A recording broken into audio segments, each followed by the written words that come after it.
RDT సంస్థకు ఎఫ్సీఆర్ఏను renewal చేయాలని demand చేస్తూ వైఎస్ఆర్సీపీ సమన్వయకర్త తలారి రంగయ్య ఆధ్వర్యంలో కళ్యాణదుర్గం నియోజకవర్గ వ్యాప్తంగా పెద్ద ఎత్తున చేపట్టిన బైక్ ర్యాలీ చీఫ్ గెస్ట్ గా విచ్చేసిన వైఎస్ఆర్సీపీ పార్టీ అధికార ప్రతినిధి ఆర్ఐ శ్యామల, జిల్లా ఇన్ఛార్జ్ అనంత వెంకటరామరెడ్డి, జిల్లా పరిషత్ చైర్పర్సన్ గిరిజమ్మ, ఎమ్మెల్సీ మంగమ్మ కార్యక్రమాన్ని బ్రహ్మసముద్రం మండలంలో అనంత వెంకటరామరెడ్డి గారు జెండా ఊపి మొదలుపెట్టారు. అనంతరం సెట్టూరు కుందూరుని కమ్మద్దూరు మీదుగా ర్యాలీ పెద్ద ఎత్తున జనంని కలుపుకుంటూ భారీగా కళ్యాణదుర్గం చేరుకొని ఫెడరర్ గారి విగ్రహానికి పూలమాల వేసుకుని ఆర్డీఓ కార్యాలయానికి చేరుకుని ఆర్డీఓ గారికి వినతి పత్రం ఇవ్వడం జరుగుతుంది. కార్యక్రమంలో పెద్ద ఎత్తున పాల్గొని కార్యక్రమాన్ని విజయవంతం చేసిన వైఎస్ఆర్సీపీ నాయకులు, కార్యకర్తలు, స్థానిక ప్రజలు, కమ్మద్దూరు మండలానికి విచ్చేసిన పార్టీ అధికార ప్రతినిధి శ్యామలాని మర్యాదపూర్వకంగా కలిసి సల్వ కప్పి మహిళా నాయకులు చందన శివాజీ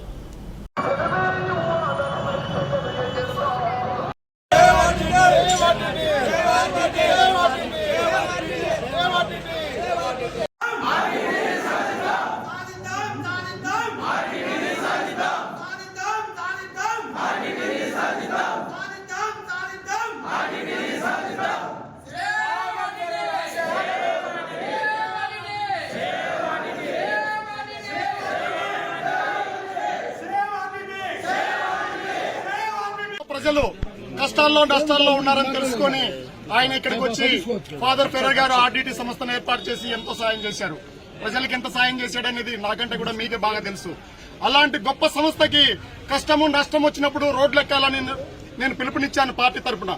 నేను చెప్తున్నాను, చంద్రబాబు నాయుడు చెప్పే P4 ఏముందో నా P4 కూడా తెలుసుకోమని తెలియజేస్తున్నా.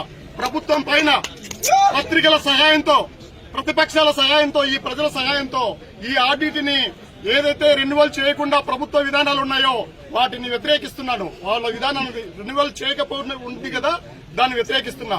70 సంవత్సరాల నుంచి ఎప్పుడు కూడా ఏ ప్రభుత్వానికి, ఏ పార్టీకి గాని, ఏ నాయకుడికి గాని రాని నష్టము కష్టము ఇప్పుడు ఎందుకు వచ్చిందని నేను ప్రశ్నిస్తున్నాను.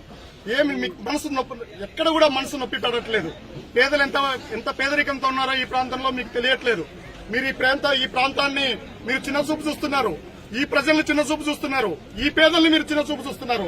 అందుకే నేను గట్టిగా తెలియజేస్తున్నా, ఒక చిన్న రెన్యువల్, మీ డ్రైవింగ్ లైసెన్స్ లాంటి రెన్యువల్, లేదంటే ఏదైనా ఫ్యాక్టరీ లాంటి రెన్యువల్, అంతేగాని కేంద్రం గాని రాష్ట్రం గాని ఒక రూపాయి ఇచ్చేట్లేదు దాంట్లో. అట్లాంటి దాన్ని మీరు తీసుకురాలేకపోతున్నారంటే ఎంత చేతగాంతనం అనుకుంటున్నారు మీరు? మీకు ఇటు తిరిగి చూడడానికి కూడా వీల్లేనంతగా మెడ బలిసిపోయేంత బలాన్ని ఇచ్చారు మీకు. అన్ని ఓట్లు, అన్ని సీట్లు ఇచ్చారు మీకు. మీరు పేదల పక్షాన తిరిగి చూడట్లేదు, ఈ ప్రాంతం పైన తిరిగి చూడట్లేదు. అందుకే నేను మరి ఒకసారి 15 రోజుల క్రితం ప్రకటించాను, మళ్ళీ ఈ రోజు వచ్చాను. బైక్ ర్యాలీ ఎంత సక్సెస్ అయిందంటే ఒక పాయింట్ ఆఫ్ టైమ్ లో ఈ మండు టెండర్లో ఈ మే నెలలో 60 దాదాపు 6,000 బైకుల పైన వచ్చి ఉన్నారు. అందువల్ల ఇంత ఉద్యమం ఏదైతే ఉందో ఇది ప్రభుత్వం గుర్తు పెట్టుకుని రెన్యువల్ చేస్తే ఇంతటితో సమస్య పోతుంది. మేము కూడా పత్రికాముఖంగా ఖచ్చితంగా థ్యాంక్స్ చెప్తాం. లేదంటే జిల్లా వ్యాప్తంగా, రాష్ట్ర వ్యాప్తంగా, ఈవెన్ ఢిల్లీలో కూడా మేము చేసి తీరుతాం.